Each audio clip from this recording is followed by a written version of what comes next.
datang di Cuap Ceria, podcast kesehatan masyarakat Universitas Airlangga yang benar santai tapi isinya nggak lebay. Perkenalkan, aku Karina, mahasiswi kesehatan masyarakat semester 3 Universitas Airlangga.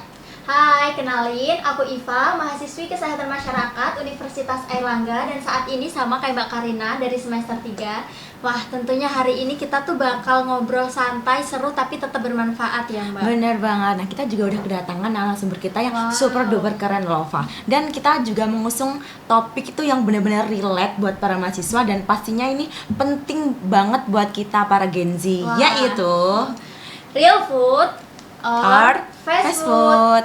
Eat smarter, live better. Nah, langsung aja kita sambut narasumber kita, Mbak Tiara Kurinisa. Halo Mbak Tiara. Halo Iva dan Karina, terima kasih banyak ya udah diundang. Oke. Teman-teman, Mbak Tiara ini tuh lulusan Prodi Gizi dari Fakultas Kesehatan Masyarakat Universitas Airlangga. Mungkin dari Mbak Tiara bisa menyapa penonton yang ada di rumah terlebih dahulu. Oke, hai salam podcast. Kenalin, aku Tiara Indah Khairunisa. Aku alumni Gizi Fakultas Kesehatan Masyarakat Universitas Airlangga tahun 2021. Jadi aku baru banget nih lulus tahun 2025 bulan Agustus kemarin. Fresh graduate gitu ya, Iya, Mbak? betul banget. Mbak, sebelum kita masuk ke topik utama kita nih, boleh diceritakan sedikit nggak Mbak, kenapa dulu memilih Prodi Gizi? Oh, oke. Jadi aku sedari awal itu benar-benar dengan sadar untuk memilih prodi gizi, yang pastinya karena aku minat dan yang kedua restu dari orang tua.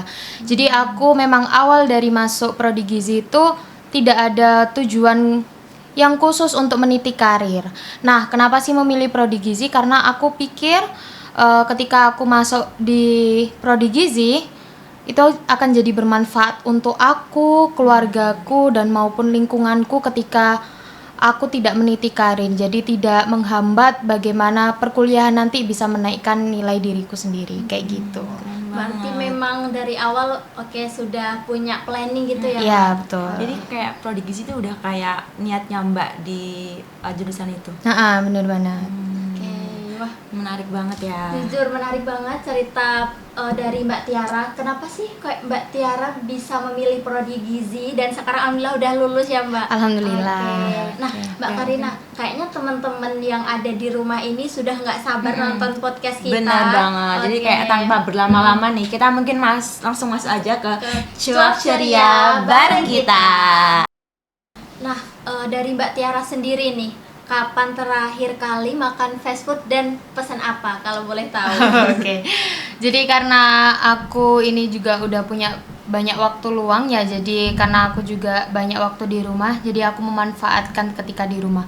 Mungkin terakhir aku makan fast food sih hari Rabu ya, karena ada traktiran. Kayak cheating day lah, cheating day untuk aku kayak Berarti gitu. bukan karena pengen fast food. Bukan, karena waktu itu aku kan kerja di MBG, jadi kepala dapurku, kita waktu itu habis PKL ke dapur lain dan pulangnya udahlah aku traktir aja, karena mungkin ya udahlah kita ngikut gitu karena manut yang traktir, jadi waktu itu makan fast food. Iya, kan emang rezeki nggak boleh ditolak. Betul banget, betul banget. Oh iya, tadi aku jadi tertarik mengenai MBG Mbak. Nah, Oke. itu menurut Mbak Tiara nih, kan aku pernah nonton itu di video di media sosial kalau MBG itu ada pakai fast food kayak burger, terus kayak makanan-makanan yang bisa dibilang itu fast food Mbak. Oke. Nah, menurut Mbak Tiara sendiri itu kayak gimana ya Mbak sebagai orang yang bekerja di hal seperti itu? Oke, jadi kita lihat dulu nih fast foodnya di MBG itu kita menggunakan burger,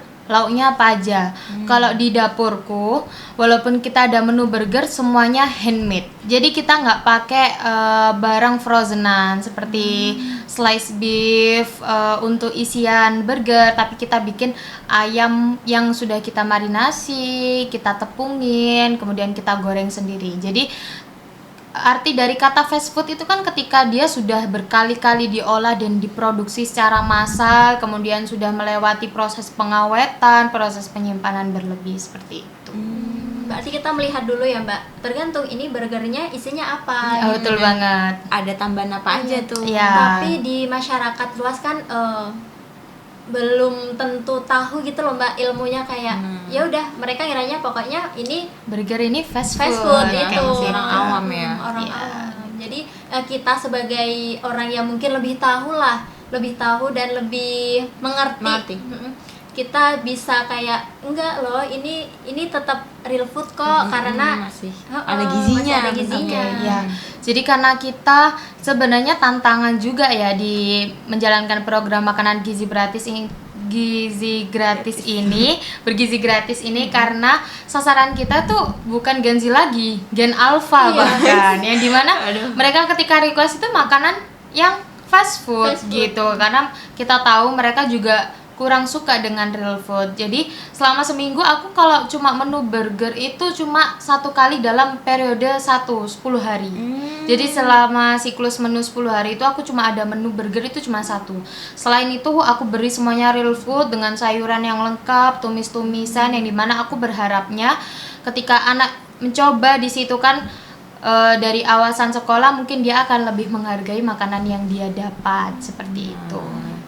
Oke Mbak, oh ya, kenapa sih Mbak itu fast food tuh cocok banget sama mahasiswa, kayak pengen lebih gitu loh, kayak kan enak gitu, Kayak ketagihan iya gitu ya, benar, ketagihan. ketagihan. Nah, setuju nggak Mbak kalau fast food itu kayak toxic relationship gitu loh? Oke. Mungkin banyak banget ya Gen Z yang mengalami toxic relationship. Iya. Jadi Banyak banget ya. Jadi mungkin mereka tahu betul lah rasanya toxic relationship itu seperti apa. Ketika kita sayang tapi dia menyakiti kita secara terus-menerus, kita tahu nih kita ini disakitin gitu. Tapi karena kita sayang, jadi kita itu nggak bisa lepas dari hubungan toxic itu. Nah, sama halnya dengan fast food yang kita makan. Rasanya enak banget. Menurutku fast food gak ada yang gagal sih. Enak semua karena itu tadi banyak banget tambahan, gulanya ditambah, garamnya ditambah, apalagi cita rasa Indonesia nih asin-asin gurih, Jawa Timur tuh ada banget gitu loh. Nah, dari situ kita tahu loh bahwa dia tuh menyakiti kita, menggerogoti tubuh kita perlahan-lahan dari bahan-bahan makanan yang seharusnya tidak ada di situ gitu. Nah, tapi karena rasa ketagihan dan kecanduan itu ada, jadi kita itu terikat dengan fast food tersebut yang dimana jadinya ya menjadi toksik tadi kayak gitu. Mbak, tapi itu Gen Z terkenal banget kalau kayak gini, nggak bakal puas kalau nggak ngerasain sakitnya terlebih dahulu. Kayak benar. iya Nggak bakal kan, kapok nggak gitu. bakal kapok, Bener. nggak bakal berhenti pokoknya. Mungkin Gen Z itu harus dipukul dulu lah sebelum tahu kalau itu berbahaya buat dia. Sebenarnya ketika kita mengonsumsi yang tidak seharusnya, tubuh tuh sebenarnya sudah memberikan kita sinyal sebelum kita benar-benar sakit, untuk kita bisa tahu bahwa tubuh kita itu tidak butuh loh bahan tambahan seperti itu kayak gitu. Misal nih kalau kita terlalu banyak makan makanan yang terlalu asin gitu, kita merasa aduh kok pusing nih, aduh kok gampang lemas, itu tuh tubuh sudah memberikan kita sinyal. Walaupun tekanan darah belum terlalu tinggi di usia kita, karena kan usia kita metabolismenya masih bagus, imunnya juga masih bagus. Tapi dari situ tadi ditumpuk ketika nanti usia kita sudah mulai tua, yang dimana metabolisme turun, kesehatan juga menurun. Nah itu tadi bakal ditumpuk, nah jadinya penyakit hipertensi kayak gitu. Sama halnya dengan kita suka makan manis nih, terlalu sering minum minuman manis dan es, tenggorokan tuh bakal sakit loh kayak gitu. Kita terlalu sering mengonsumsi itu sudah sinyal sebenarnya untuk kita stop untuk mengonsumsi seperti itu sebelum nanti terjadi suatu hal yang tidak kita inginkan di usia tua, diabetes, obesitas seperti itu. Bahasanya tuh kita kayak sejak muda punya aset berharga yaitu badan sehat. Jadi Betul. kayak apa ya, dimulai dari makan makanan yang seimbang, pokoknya bergizi, sehat. Nggak harus mahal kan ya, nggak apa-apa ya Iya, Mbak, kan betul. bisa didapatkan dimanapun. Iya, betul banget. Kayak, Mbak, ada contoh menu real food tuh yang kayak murah terus tapi gizinya itu terpenuhi gitu, apa ya Mbak? Oke, jadi sekarang itu udah ada banget ya contoh nyata lewat di MBG, makanan bergizi gratis. Kita hanya diberi budget 10.000 untuk menciptakan makanan real food yang benar-benar sehat, bergizi dan enak gitu. ternyata banyak banget loh kombinasi menu itu yang murah dan cocok dan sesuai dengan kebutuhan gizi kita. Contohnya kita bisa misal nasi putih kalau kita susah nyari nasi yang lain. Nasi putih dikombinasikan dengan ayam goreng telur. Kemudian lauk nabatinya bisa tempe orek, kemudian sayurnya bisa selada, timun, tomat, dan makan buahnya jeruk misal. Nah, dari nasi itu kita sudah dapat karbohidrat yang cukup untuk kita. Karena di makanan-makanan yang lain tuh pasti ada karbohidratnya walaupun sedikit. Jadi ketika dari nasi itu sudah cukup, mungkin 2 centong untuk AKG seperti kita sudah cukup. Ayam goreng telur, ada lauk hewaninya, ada ayam. Kemudian biar kita itu bisa mau dan bisa enak gitu makannya, ada tambahan dibalur dengan telur gitu.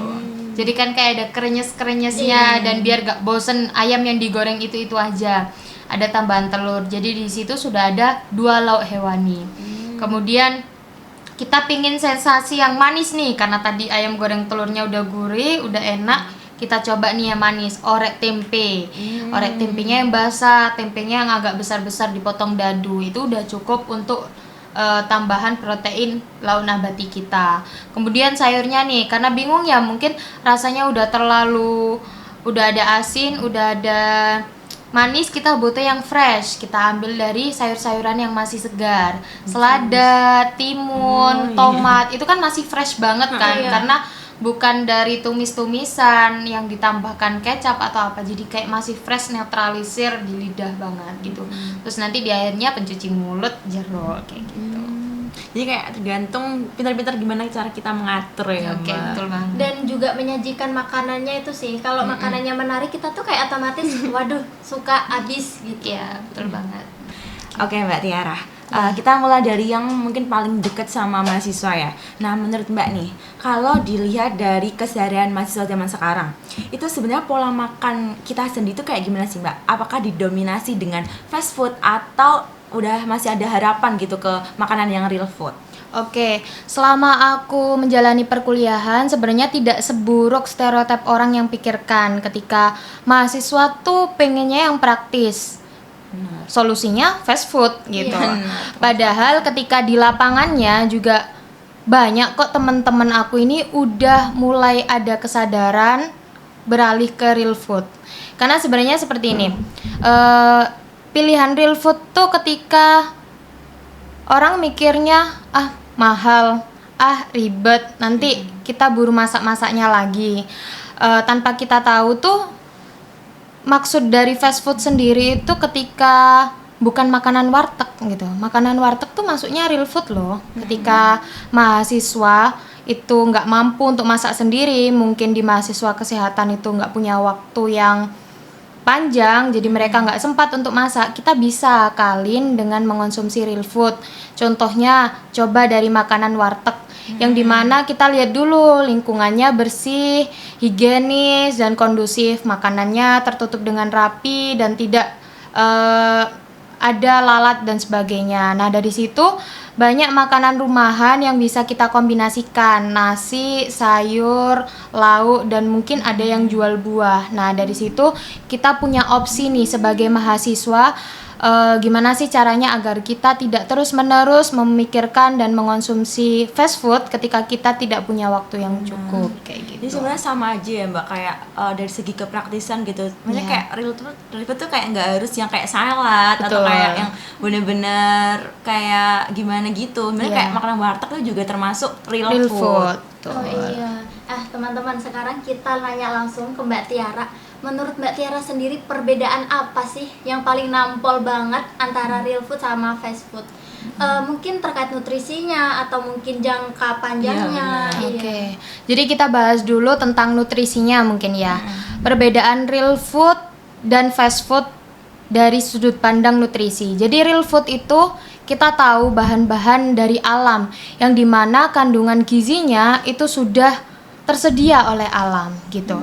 Jadi sudah ada bagian mineralnya sendiri untuk sayur dan buah, sudah ada karbohidratnya untuk makanan pokok, nasi, jagung, umbi-umbian, protein yang tinggi ada di lauk hewani, ayam, telur, dan ikan.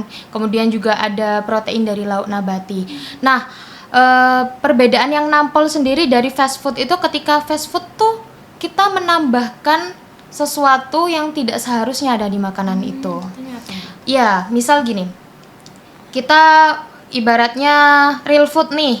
Aduh, menurut lidah kita tuh kurang nampol, kurang gurih, kurang lebih manis dan sebagainya. Nah, terciptalah fast food yang dimana orang-orang dominan lebih suka yang gurih. Kita tambahkanlah garam sebanyak-banyaknya. Padahal masing-masing dari bahan-bahan tersebut tuh sudah ada loh kandungan natriumnya sendiri-sendiri. Jadi kan kita juga punya batas harian natrium untuk dikonsumsi oleh tubuh.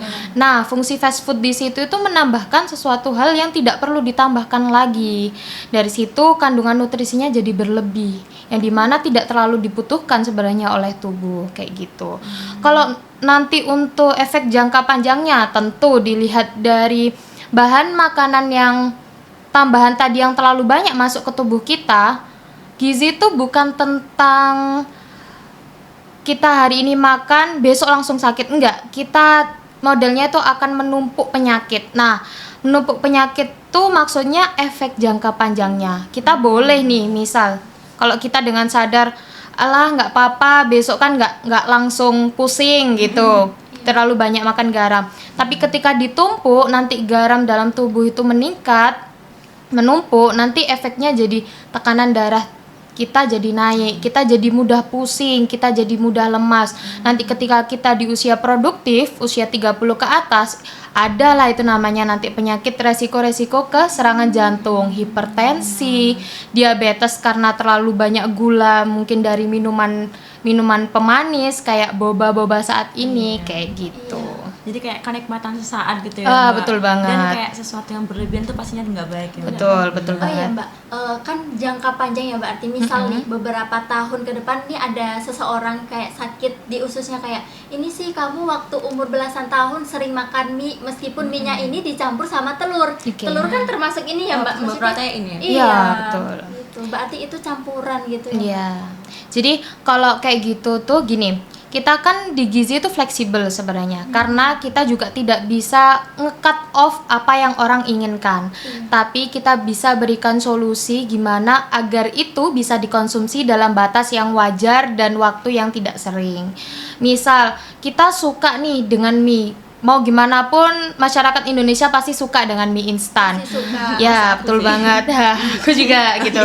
Nah, sejak mulai dari masuk gizi itu aku makin sadar kalau makan mie saja itu aku merasa berdosa banget. Kayak ini di sini cuma ada karbo, ada garam kayak gitu. Dimana aku bisa dapat protein, padahal setiap makan kita tuh harus ada zat gizi makronya lengkap kayak gitu. Oke, bisa ditambahkan telur dan bisa mulai untuk makan mie tidak dengan nasi. Kan banyak banget nih orang ngerasa orang ngerasa nggak kenyang, akhirnya mie itu dicampur dengan nasi. Nah, dari situ udah bagus nih solusinya. Tapi ketika kita mengonsumsinya dalam waktu yang sering, misal seminggu sampai 3-4 kali, itu juga akan menimbulkan efek jangka panjang itu, walaupun yang kita makan itu sesuai dengan solusi yang diberikan tadi. Berarti memang kita nggak apa-apa makan mie sama telur, cuman jangka waktunya harus yang berjauhan seperti itu ya Mbak. Iya.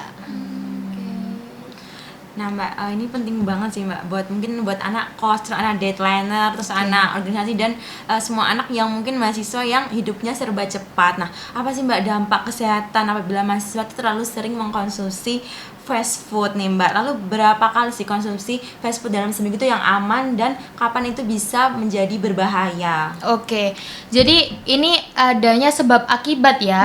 Satu pertanyaan tadi. Aku mulai dari gimana sih caranya kita itu mengonsumsi fast food masih dalam batas yang aman gitu. Kalau ada namanya di istilah gizi itu traffic food light guide, yang dimana itu ada istilah lampu lalu lintas. Ketika hijau itu boleh dikonsumsi secara sering, kuning harus berhati-hati, dan merah ini harus dikonsumsi dalam waktu yang lama, maksudnya kayak jangan dikonsumsi sering-sering dan harus dibatasi. Yang masuk ke dalam lampu merah itu tadi termasuk fast food. Jadi ketika hitungannya masih wajar bagi kita dan wajar bagi orang lain ya, mungkin karena kita saking sukanya wajar bagi kita, tapi orang lain, kamu kok terlalu sering sih makan fast food, berarti itu bukan batas wajar. Jadi paling tidaklah kita punya seminggu sekali cheating day untuk makan fast food. Tapi hari-hari lainnya itu harus kita imbangi dengan makanan yang lebih sehat dan gaya hidup yang lebih baik gitu.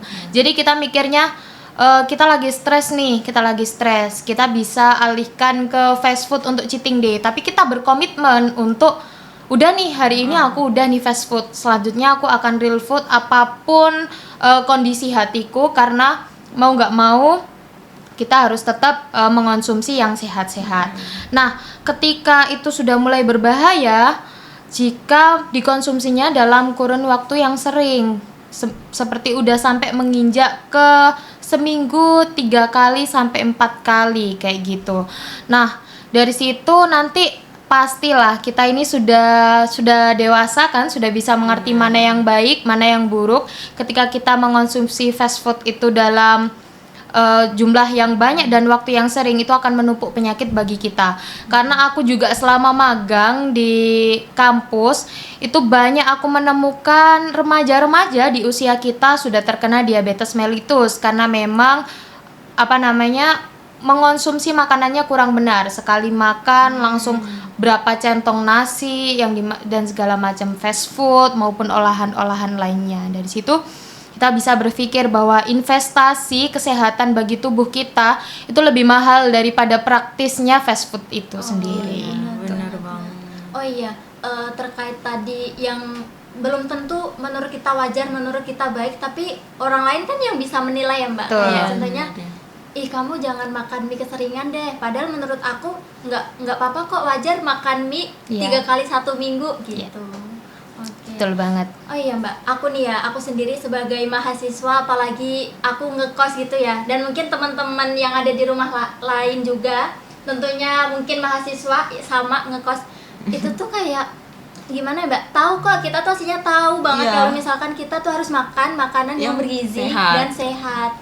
Cuman kenapa ya Mbak, dari aku sendiri atau mungkin teman-teman yang lain juga merasakan kalau itu tuh suatu hal yang susah, entah susahnya itu karena mungkin mager, nggak sempet banyak tugas, ataupun ya mungkin mereka ngiranya tuh kayak real food itu mahal, kayak kita harus beli ribet gitu. Ribet. Menurut Mbak sendiri ya, gimana sih strategi promosi kesehatan khususnya buat Gen Z.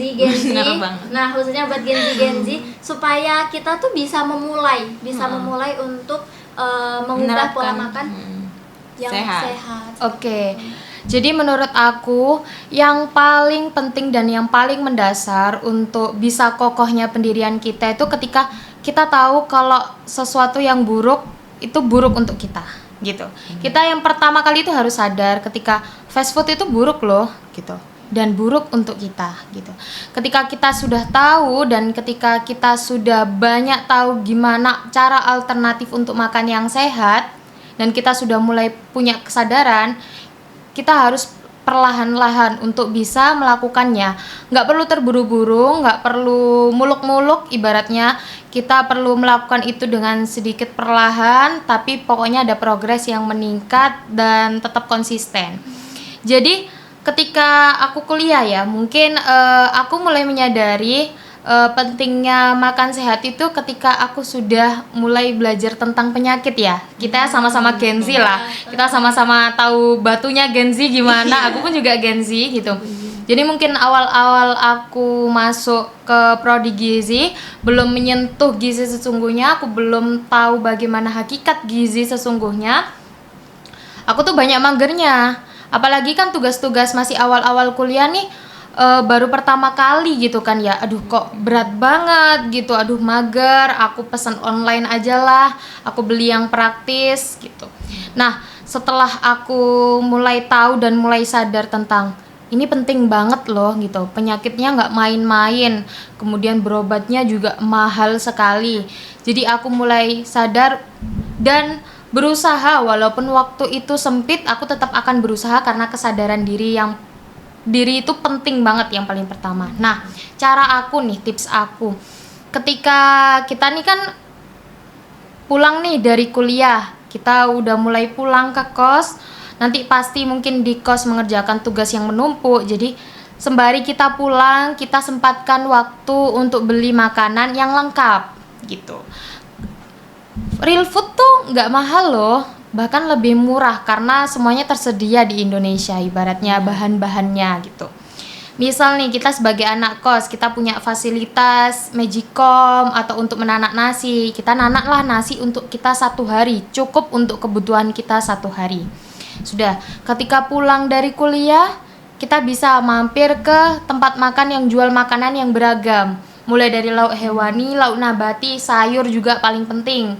Apalagi Gen Z itu banyak banget yang nggak suka sayur ya, karena mungkin sayur tuh apa sih, nggak ada rasanya. Tapi yang nggak ada rasanya itu penting banget dan dibutuhkan oleh tubuh kita.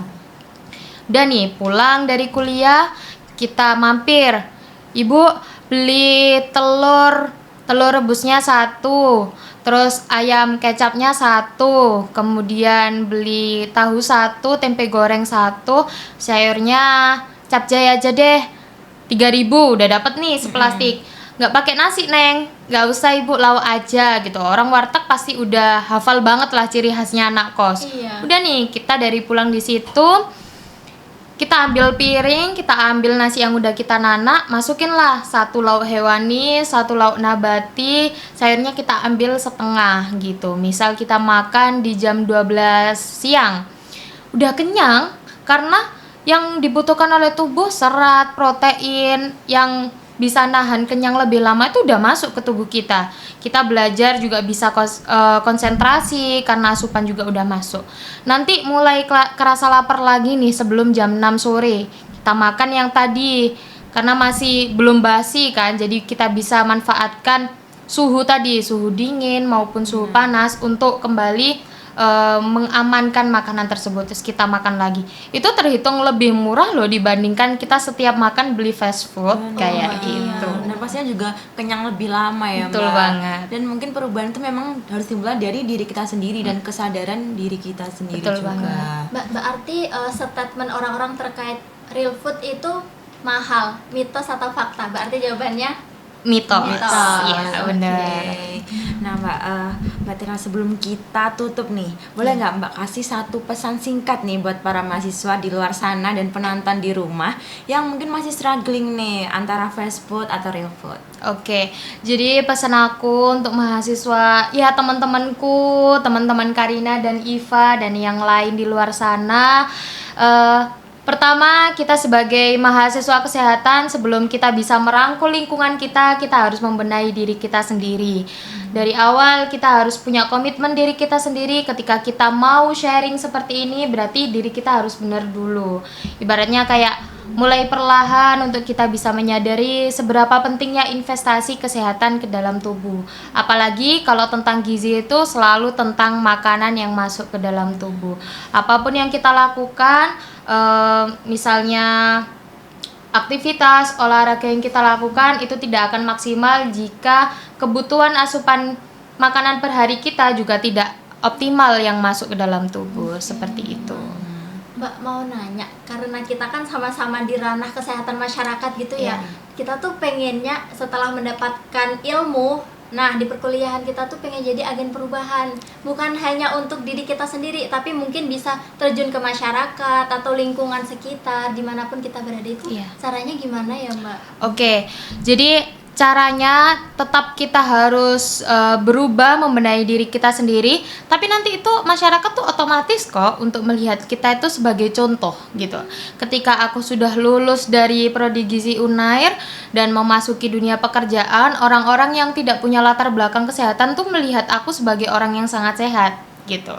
Mau nggak mau kita kadang Gen Z itu ada naik turunnya ya, iman ininya ya. Sudah Kadang maklum ya Mbak. bener banget, kadang kangen lah sama yang gurih-gurih kayak gitu. Tapi manusia. betul banget. Tapi kita lihat lagi, lihat anggapan orang ke kita, cara orang lain mandang ke kita, itu juga tantangan buat kita gitu. Ketika kita memang ingin memberikan dampak yang baik untuk sekitar kita, kita juga harus optimal, harus memberikan sepenuhnya, kemudian untuk agar lingkungan kita itu ikut baik gitulah. Jadi apa yang kita pelajari selama kuliah itu tidak sia-sia, karena ilmu yang paling baik dan berguna itu ketika ilmu itu bermanfaat bagi benar orang banget, lain. Mbak. Oh iya, ketika kita mau ngasih tahu orang lain, ngasih tahu teman kita sendiri, pasti teman kita kan juga ngelihat kita kan kayak Rin, jangan makan makanan yang ini deh di pinggir jalan, jangan yang sembarangan. Tapi nyatanya aku juga jajan sendiri kan, itu betul. juga gimana ngasih tahu tapi lupa sama diri sendiri. Jangan kayak gitu, Mbak. Iya, nanti jadi blunder sendiri. Iya. Iya, padahal kan kita juga mahasiswi kesehatan masyarakat ya. Betul banget. Oke. Yaudah. Oke, Mbak, makasih banyak ya Mbak atas insight dan sharingnya yang benar-benar daging banget. Iya, bener-bener Oke. hari ini kita tuh apa ya, mengangkat topik yang bener-bener bermanfaat. Apalagi Gen Z tadi udah kesenggol ya, gimana udah dikasih tau Mbak Tiara juga tips and triknya gimana Iya, gitu. bener banget. Oke, benar banget ya. Mulai dari dan kita udah tentang pola makan mahasiswa, terus plus minusnya fast food, sampai cara kita sebagai Gen Z itu makan lebih cerdas tanpa ribet ya, Mbak. Nah, terus semoga teman-teman yang mendengar juga itu dapat inspirasi dan mulai pelan-pelan memperbaiki kebiasaan makan. Iya. Nah, teman-teman, karena perubahan kecil kita saat ini tuh bisa berdampak besar. Nah, jangan lupa hidup sehat kita tuh dimulai dari isi piring kita sendiri. Betul banget. Karena sesuai dengan tagline kita ya tadi, Iya. Eat smarter, live better. Iya, eat smarter, live better. Oke, kalau begitu terima kasih ya sudah mendengarkan Cuap Seri hari ini. Terima kasih juga buat Mbak Tiara. Terima kasih. Oke, terima kasih di episode selanjutnya. Sampai jumpa. Bye-bye.